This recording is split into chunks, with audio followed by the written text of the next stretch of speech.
the Smith family nutworks, we bring you the song that you love, This is the Smith family nutworks. Hope you have a great day. This is Alice Smith, and thank you for tuning in for the first broadcast of the Smith Family Nutworks Fairy Tale Classics. We've got a great one here for you today, written by Elizabeth, and with the voice talents of Chester, Catherine, Elizabeth, and myself, here is Rumplestiltskin. Once upon a time, in a faraway kingdom, a poor old woman and her 2 daughters scraped out a meager existence. And my younger girl, only let me tell you, I don't know what I'm going to do with that child. All she does is sleep all day. She makes me do all the work. The ruler of this fair and faraway kingdom was an old king who was about to die. He was blessed with a rather foolish and greedy son. I want you to be a good king, my son. Father, don't be anxious.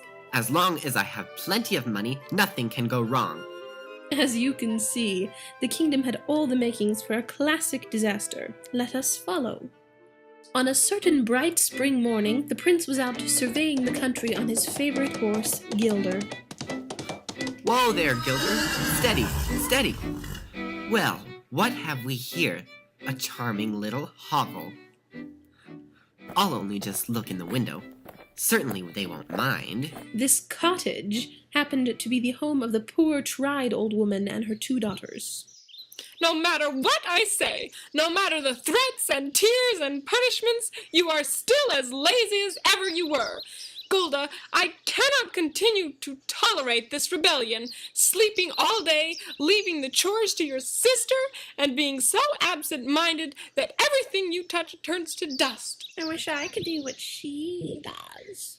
But, Mother, I don't do it on purpose. It just happens.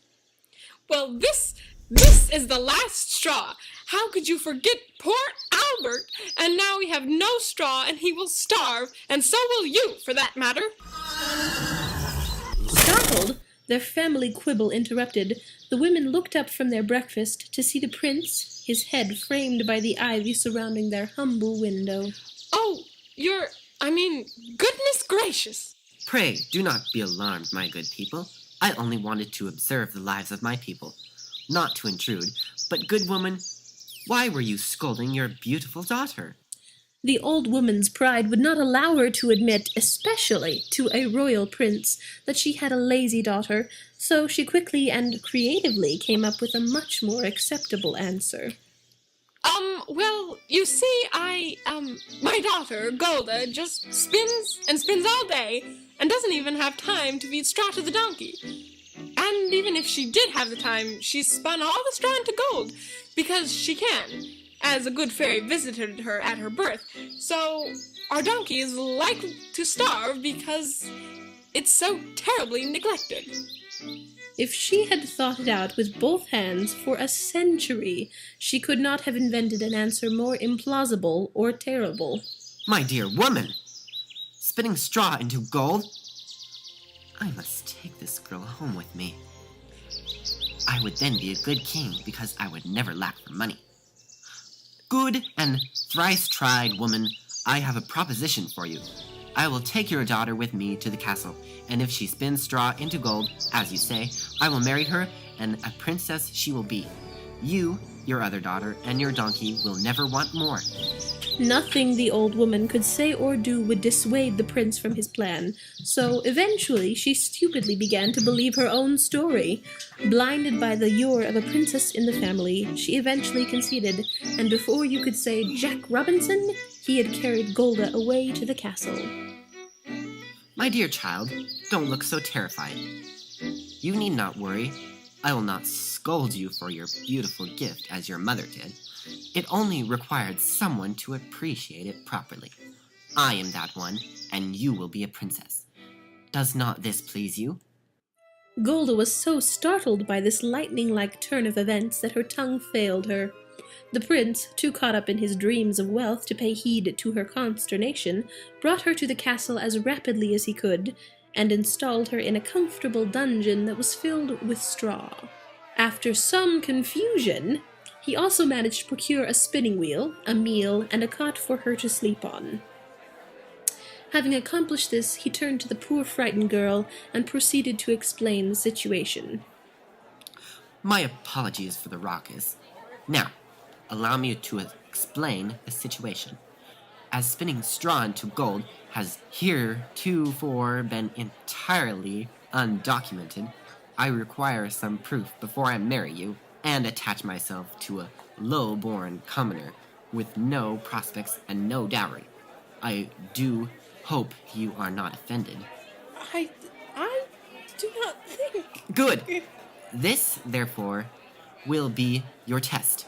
As you can see, I have provided you with straw and a spinning wheel.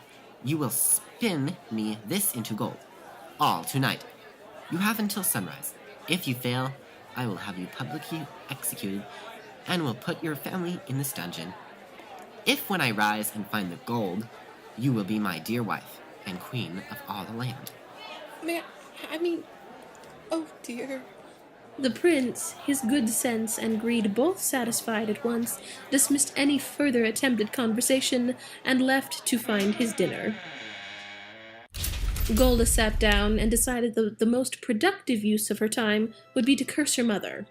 She also felt that bursting into passionate tears would be of some use. My own mother, condemning me to death! I hope her beloved Albert dies of the rotten plaguefoot, that he gets worms in his nose. How could that idiotic, hair-brained, mutton-faced prince even think about believing her? We live in a hovel, and now I'm going to die tomorrow. Why wasn't some good fairy present at my birth? Because they don't exist. May all the fairy tales go up in the flames of hellfire. All I ever did was sleep too long in the morning. Certainly not enough wrong to die for. Well, I guess I ought to try and spin the straw. O fair, sweet maid, why dost thou weep?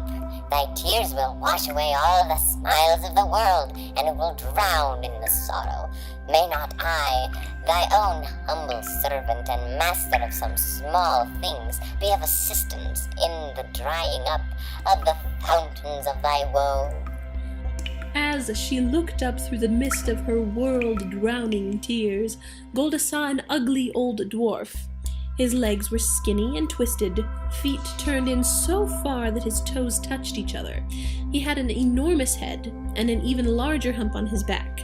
He was twisting an absurdly small hat in his slender hands, and he was dressed entirely in green. She couldn't see how he could have entered. There was no window, and the door was still securely barred.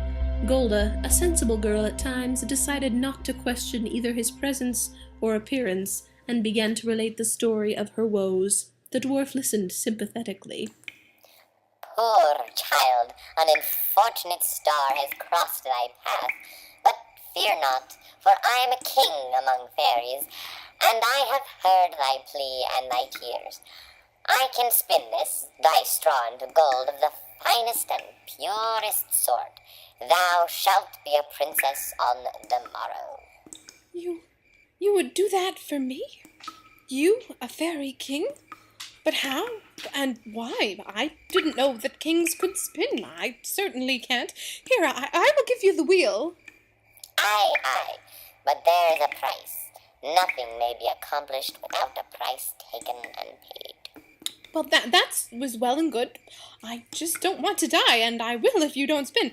See, there are only 4 hours until sunrise. I will pay any price to anything, only finish before the idiot prince returns, for he will surely kill me. The firstborn child of a wealthy king will not bear his name or a signet ring. 'Tis given in trade for a life not taken. The magic runs true, a throne be forsaken. Golda, raised in a hovel, missed the traditional lessons on the meaning of poetry. She simply listened to the dwarf's poem impatiently and thrust the wheel and straw in his hands. He began to spin so quickly that time seemed to stand still. The room began to fill with gossamer-like strings of pure gold.